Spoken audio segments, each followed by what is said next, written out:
사도신경으로 신앙 고백하시겠습니다. 나는 전능하신 아버지 하나님 천지의 창조주를 믿습니다. 나는 그의 유일하신 아들 우리 주 예수 그리스도를 믿습니다. 그는 성령으로 잉태되어 동정녀 마리아에게서 나시고 본디오 빌라도에게 고난을 받아 십자가에 못 박혀 죽으시고 장사된 지 사흘 만에 죽은 자 가운데서 다시 살아나셨으며 하늘에 오르시어 전능하신 아버지 하나님 우편에 앉아 계시다가 거기로부터 살아있는 자와 죽은 자를 심판하러 오십니다. 나는 성령을 믿으며 거룩한 공교회와 성도의 교제와 죄를 용서받는 것과 몸의 부활과 영생을 믿습니다. 아멘. 찬송 43장 한번 찬송하겠습니다.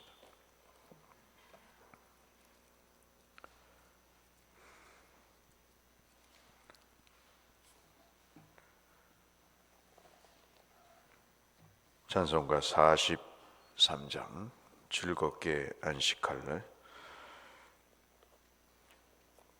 찬송 43장입니다. 즐겁게 안식할 날 반갑고 좋은 날 내 마음을 편케 하니 즐겁고 기쁜 날 이 날에 천하 만민 다 보좌 앞에서 참되신 삼위일체 다 찬송 부르네. 이 날에 하늘에서 새 양식 내리네. 성회로 모이라고 종소리 울리네. 복음의 밝은 빛은 온 세상 비치며 또 영생물이 흘러 시원케 하시네. 이 주일 지킴으로 새 은혜 입어서 영원히 쉬는 곳에 다 올라갑시다. 성부께 찬미하고 성자와 또 성령 참되신 삼위일체 다 찬송 부르세. 아멘.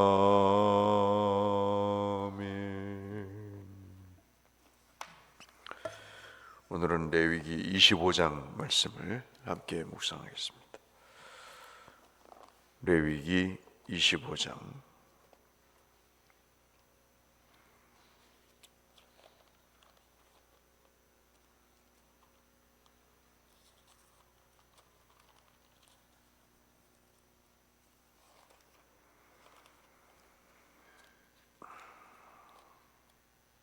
1절에서 12절 말씀 한 절씩 교독하겠습니다. 레위기 25장 1절에서 12절까지 보겠습니다. 여호와께서 시내산에서 모세에게 말씀하여 이르시되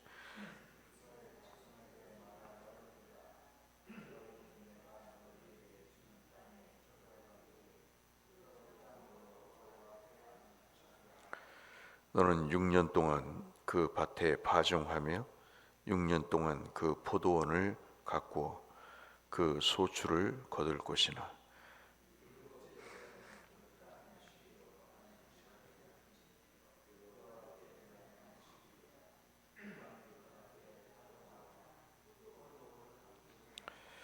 내가 거둔 후에 자라난 것을 거두지 말고 가꾸지 아니한 포도나무가 맺은 열매를 거두지 말라. 이는 땅의 안식년임이라.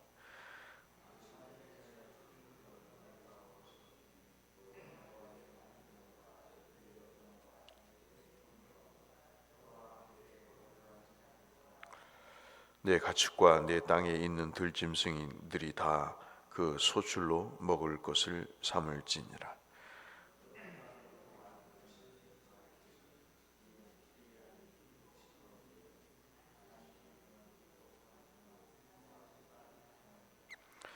일곱째 달 열 흔날에 속죄일이니 너는 뿔나팔을 소리를 내고 천국에서 뿔나팔을 크게 불치며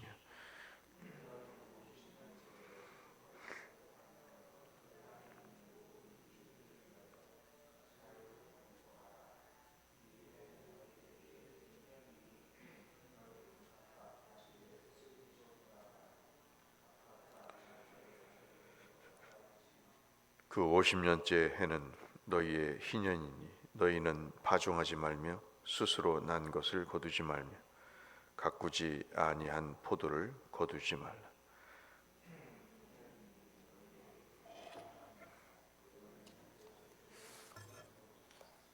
아멘. 고대 근동의 종교 가운데 이 안식이라고 하는 개념을 설명한 종교는 소위 말하는 여호와를 섬기는 종교 외에 종교가 없다는 것이 놀랄 만한 일입니다. 우리가 세월을 지나면서 생각하고 또 생각하는 것은 사람은 안식하지 않으면 죽는다 하는 것을 우리가 꼭 몸속으로 또는 마음으로 체험하게 되죠. 하나님께서 여러 가지 이스라엘 백성들을 구별해서 거룩한 사람이라고 소위 말해서 가르쳐 주시는 방법이 두 가지가 대표적으로 있습니다. 하나가 뭐냐면 할례라는 거죠. 표피를 베서 생식 기능이 없도록 그렇게 하는 것입니다.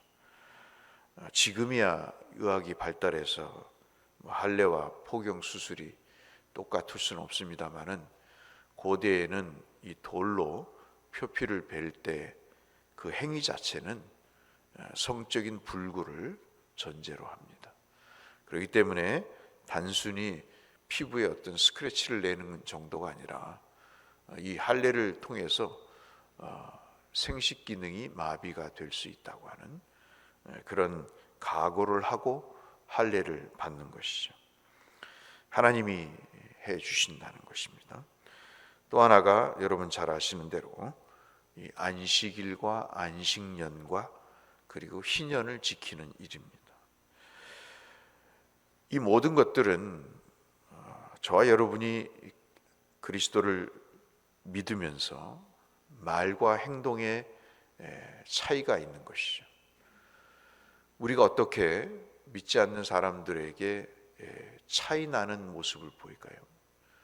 그것은 주일 알면 예배를 드리는 거고 기도하는 거고 말씀을 나누는 거고 사기치지 않는 거고 그리고 하나님의 뜻대로 사는 삶을 사는 것입니다. 말씀드렸다시피 로마 정권 말기에는 그리스도인 외에는 정말 사회적 신뢰가 있는 사람들이 거의 없는 상황에서 기독교인들이 신뢰를 받았던 것은 그들이 구별된 삶을 살았기 때문인 것이죠. 말과 행동에서도 그들은 다른 사람과 차별나는 삶을 분명히 살았습니다. 요즘이야 막 살지만은 옛날 같은 믿음의 삶에서는 그런 말과 행동에 있어서도 믿음을 지키며 살았던 것을 볼 수 있습니다. 오늘 제가 여러분에게 말씀을 나눠 드리는 것 중에 다 아시는 내용이지만 여러분 1절에서부터 우리가 봤던 7절까지의 말씀은 안식년에 대한 내용입니다.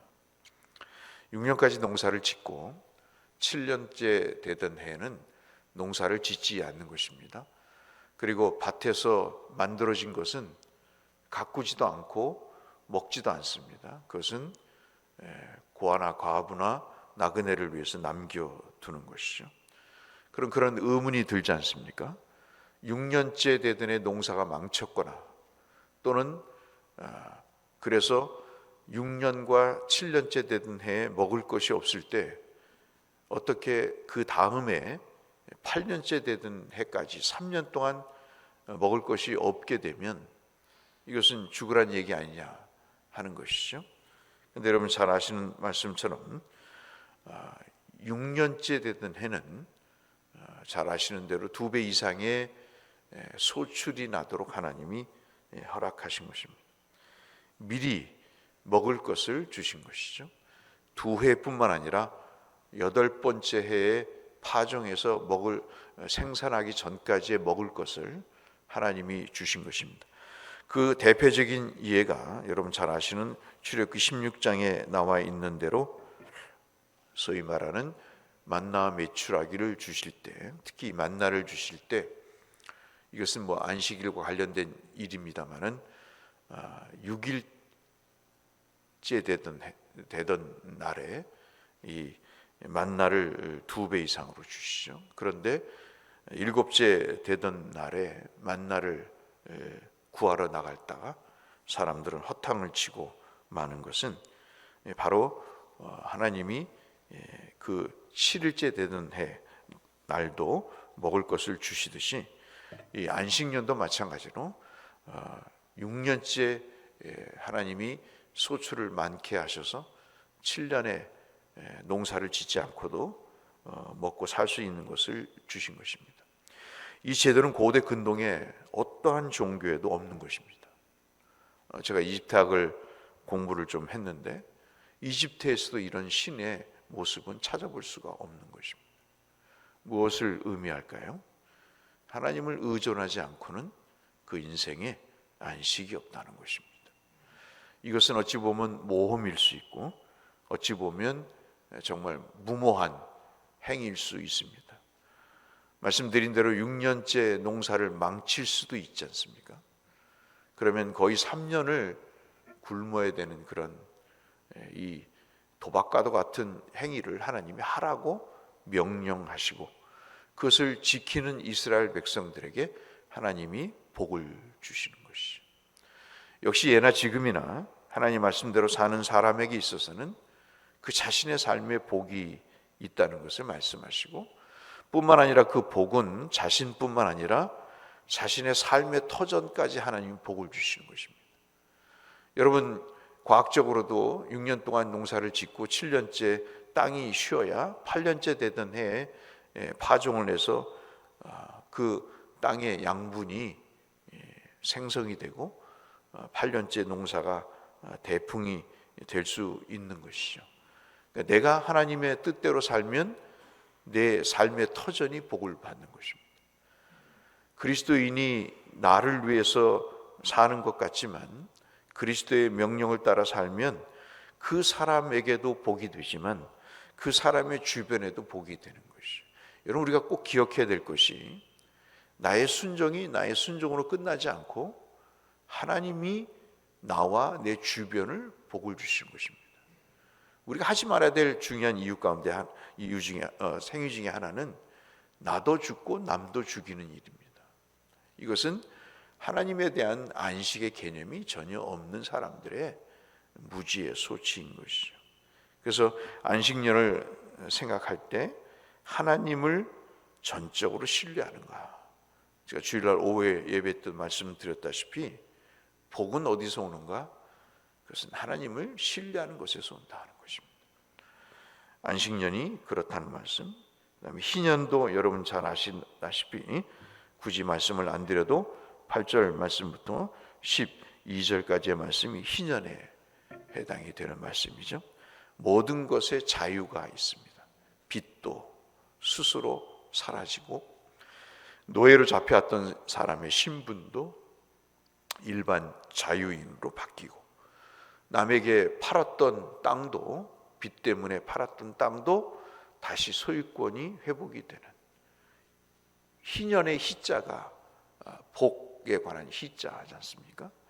그러한 복의 개념이 바로 하나님이 하나님의 뜻대로 사는 사람에게 7년째 복을 주시든 49년이 지난 50년째 복을 주시든 하나님이 그 사람에게 복을 주신다는 거죠. 그래서 단순히 쉬는 것의 의미가 안식에 있는 것이 아니라 그 안식 속에는 순종이라고 하는 하나님을 전적으로 신뢰한다는 그 개념이 들어있는 사람에게 하나님이 복을 주신다는 사실을 우리에게 말씀해 주고 있습니다. 바쁜 세상, 힘든 세상에서 무슨 쉴 틈이 있냐 그럴 수 있겠지만 쉼은 뒤집어서 얘기하면 그것은 하나님에 대한 절대적인 신뢰를 말씀하고 있는 것이죠. 하나님이 내게 공급하실 것이다 하는 그런 절대적인 신뢰를 통해서 하나님의 이 말씀을 따라 살아갈 때 나도 땅도 그리고 모든 관계도 하나님이 복되게 하신다는 안식년과 희년의 삶을 우리가 마음속에 묵상하시면서 주님이 나를 오늘도 공급하시고 내 남은 여생도 공급하실 것이라고 하는 그 믿음으로 주님과 함께 깊은 안식의 평강의 교제를 나누시는 대옥교회 성도님들 되시기를 주의 이름으로 축원합니다. 거룩하신 아버지 하나님, 오늘은 안식년과 희년에 대한 말씀을 함께 나눴습니다. 단순히 쉬는 문제가 아닌 하나님에 대한 신뢰의 문제였습니다. 그것은 세상 사람들과 다른 구별의 문제였고 그 구별을 통해 살 때 하나님은 그 인생을 기적과 같이 복되게 하나님이 말씀해 주셨습니다. 이미 그리스도께서 누가복음을 통해서 당신께서 그 안식의 실체임을 말씀해 주시고 이사야 61장 말씀을 읽으시면서 주님은 누가복음 4장 18절로 21절에 주께서 당신이 포로된 자에게 자유를 베푸는 분임을 말씀해 주셨습니다. 우리를 얽매어 조여 오고 있는 모든 삶의 상황 속에서 주님이 우리의 하나님이 되심으로 우리가 모든 매어 있는 것에서 눌려 있는 것에서 묶여 있는 것에서 풀려나는 자유함이 기쁨이 복이 우리 가운데 있도록 아버지 믿음의 믿음을 더하여 주옵소서. 예수님 이름으로 기도 올리옵나이다. 아멘. 하늘에 계신 우리 아버지, 아버지의 이름을 거룩하게 하시며 아버지의 나라가 오게 하시며 아버지의 뜻이 하늘에서와 같이 땅에서도 이루어지게 하소서. 오늘 우리에게 일용할 양식을 주시고 우리가 우리에게 잘못한 사람을 용서하여 준 것 같이 우리 죄를 용서하여 주시고 우리를 시험에 빠지지 않게 하시고 악에서 구하소서. 나라와 권능과 영광이 영원히 아버지의 것입니다. 아멘. 우리 함께 주님 앞에 우리 자신과 연약한 성도들을 위해서, 성교사님들을 위해서, 함께 교회를 위해서 기도하며 나가겠습니다. 기도하시겠습니다. 사랑하시는 아버지 하나님, 오늘도 우리를 일깨워 주시고 믿음으로 서게 하심을 감사합니다. 오늘 안식년과 희년에 대한 말씀을 하나님 나누었습니다. 우리 모두가 잘 알고 있는 말씀입니다. 그 속에 하나님을 전적으로 신뢰하는 믿음의 요소가 들어있음을 저희들 확인합니다. 구별된 하나님의 백성의 삶의 단면들을 우리가 확인해 봅니다. 주를 의지하지 않고는 우리 인생에 안식과 평안이 없음을 이런 제도를 통해서 우리에게 말씀해 주시고 우리가 진정 주님 앞에 의지하며 신뢰하며 나가는 믿음을 주께서 구약시대부터 요구하셨습니다. 아버지 하나님, 주님이 우리에게 말씀하신 이 말씀을 따라 삶으로 우리의 삶에 평안이 있게 하시고 쉼이 있게 하시고 또 하나님 죄로부터의 자유함이 있도록 은혜를 더하여 주옵소서. 죄로 인해 지는 것이 아니라 이기게 하시고 그 속에서 베풀어 주시는 구원의 기쁨을 누리는 우리가 되게 하여 주옵소서.